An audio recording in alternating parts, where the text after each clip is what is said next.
Et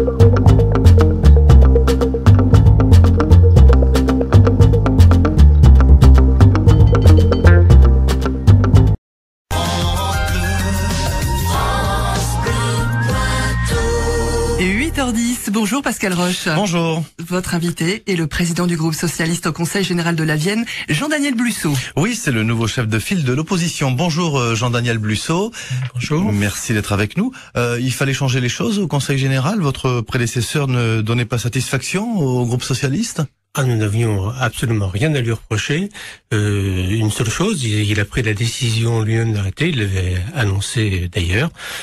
Qu'au cas où nous n'aurions pas la victoire, il ne serait pas donc président du Conseil général. Il ne souhaitait pas continuer. Donc ça s'est fait aussi tranquillement que cela. Juste d'ailleurs une parenthèse, votre prédécesseur c'était Gérard Barque. Comme c'est l'usage, il s'est naturellement présenté à la présidence du Conseil général lorsqu'il y a eu l'élection le troisième tour, comme on dit, après les élections cantonales. Mais il lui a manqué 2 voix socialistes. Il y avait la vôtre dans ces 2 voix ? Ah non, il n'y avait pas la mienne. Je lui ai dit, c'est un vote à bulletin secret. 2 n'ont pas cru devoir porter leur voix. Peut-être parce qu'il n'y avait pas vraiment d'enjeu à ce moment-là. Moi, je le regrette personnellement. C'est dommage que nous n'ayons pas pu afficher cette unité. Mais voilà, c'est comme ça. Patron de l'opposition, vous êtes jeune élu au Conseil général. Vous y êtes depuis 3 ans. Ça vous démangeait ? Non, ça me démangeait pas vraiment. Je n'ai pas forcément envisagé ou prémédité cette question, mais c'est vrai que j'avais quelques idées, j'avais fait quelques propositions. J'étais tout à fait disposé à aider Gérard s'il avait continué.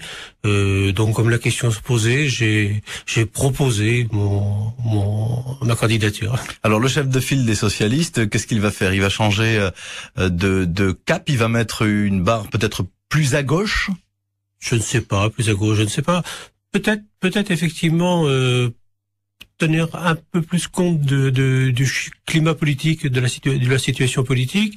Alors d'abord parce que la situation a changé. On a aujourd'hui un Conseil général qui a une majorité de sièges à droite. C'est une réalité. Un exécutif qui est pour l'instant rassemblé avec effectivement une majorité dans cet exécutif qui est affiché. On verra bien combien de temps ça dure. Mais aussi, le troisième paramètre, c'est que quand on regarde les 2 élections qui ont eu lieu en 2008 et 2011, les voix de gauche font la majorité.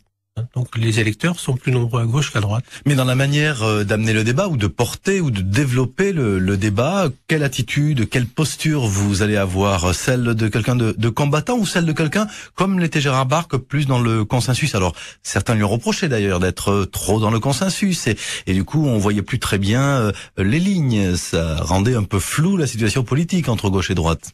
Alors pas de rupture, pas d'opposition par rapport à Gérard Barque. Le Conseil général est un endroit où les choses sont toujours un peu adoucies par rapport à l'extérieur ou au monde politique traditionnel. Mais bon, chacun est différent. Je suis d'un tempérament un peu différent de Gérard. Sans doute que ça se sentira dans les propos, mais c'est-à-dire il y aura des éclats de voix. Vous êtes non, éclats de voix, ça m'arrive très rarement. Ceux qui me connaissent savent que je suis plutôt calme, peut-être pas plus calme que Gérard Barque comme ça, peut-être un peu plus incisif. Plus incisif dans la manière d'aller au bout des choses sur les dossiers. Vous ne lâcherez, quand vous dites plus incisif, ça veut dire que vous ne lâcherez pas, vous lâcherez moins facilement? Oui, peut-être. Enfin, en tout cas, je garderai à l'esprit que je suis là pour représenter un courant politique et des électeurs qu'on choisit plutôt un camp qu'un autre. Un dossier, par exemple, sur lequel vous auriez été plus incisif si vous aviez été président de groupe lors du dernier mandat. Par exemple, pour que les auditeurs de France Bleu Poitou comprennent bien. Oui, non, je sais pas. Honnêtement, non, parce que j'ai suivi, les décisions que nous avons prises, et les votes que nous avons portés, nous les avons pris en commun. J'ai participé, donc j'ai pas de dossier sur lesquels aujourd'hui je refais différent de Gérard Barque.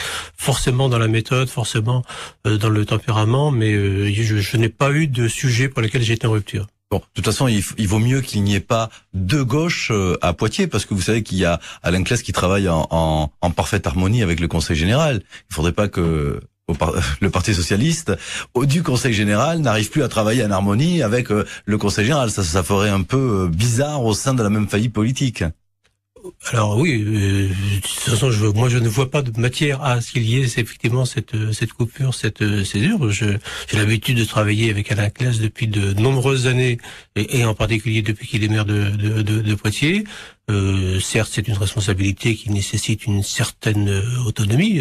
C'est pas la mairie de Poitiers qui préside le groupe d'opposition. Ce que je veux dire, c'est que vous n'allez pas lui savonner la pente au Conseil général, alors que les choses se sont aplanies depuis quelques années. Entre la ville et le département, je veux dire. L'idée serait plutôt de conforter ça et d'aider à ce que les choses se passent encore mieux. L'idée que les choses se passent encore mieux, c'est que Poitiers, comme ce n'était pas le cas il y a un certain nombre d'années, ça s'est effectivement amélioré ces derniers temps, mais Poitiers soit considéré comme faisant partie du département à part entière, avec les mêmes droits. Bon, parmi les dossiers que vous classez comme priorité, Jean-Daniel Busseau. Alors, bon, sur les thèmes que nous avons développés, moi je pars d'un acquis qui est intéressant et qui est à mettre à l'actif de Gérard Barque. C'est un programme que nous avions pour le département et que nous souhaitons mettre en œuvre, que nous souhaitons avancer, pas en opposant systématique, mais en termes de propositions. Alors il y a des questions comme les transports en particulier. C'est vraiment une des grandes questions aujourd'hui, pas seulement parce que il y a une hausse du prix de l'essence, mais parce qu'il y a des gens qui ont du mal à se déplacer, qui ont du mal à payer les tarifs, qui ont du mal à trouver un moyen de locomotion. Et c'est un des points forts sur lesquels on devra travailler. En parlant de transport, c'est pas compliqué votre position. Vous êtes président de groupe socialiste au Conseil général, et sur la question de la ligne à grande vitesse, les socialistes ont dit qu'ils n'y étaient pas favorables sur l'axe Poitiers-Limoges. Et en même temps, vous êtes vice-président de l'agglomération. Et là, l'agglomération de Poitiers a dit oui, banco, on y va sur le Poitiers-Limoges. Difficile, non, d'être. Il n'y a pas aujourd'hui, à ma connaissance, de position du groupe socialiste sur le Poitiers-Limoges. Il y a eu un certain nombre d'expressions qui ont été données. Oui, enfin, il y a eu un cap de données, il y a eu une direction qui est donnée qui... Alors, on est aujourd'hui est clair, mais on sent qu'il y a du débat au sein de votre famille. Il y a débat, oui, il y a débat, forcément, selon là où on se trouve, il y a des positions différentes. Moi, ma position est claire, elle est identique à l'agglomération et au Conseil général. Je pense que c'est une ligne qui est nécessaire, qui est utile. Bon. Merci Jean-Daniel Busseau, ça promet d'autres débats. Merci d'avoir été avec nous ce matin et bon week-end de Pâques.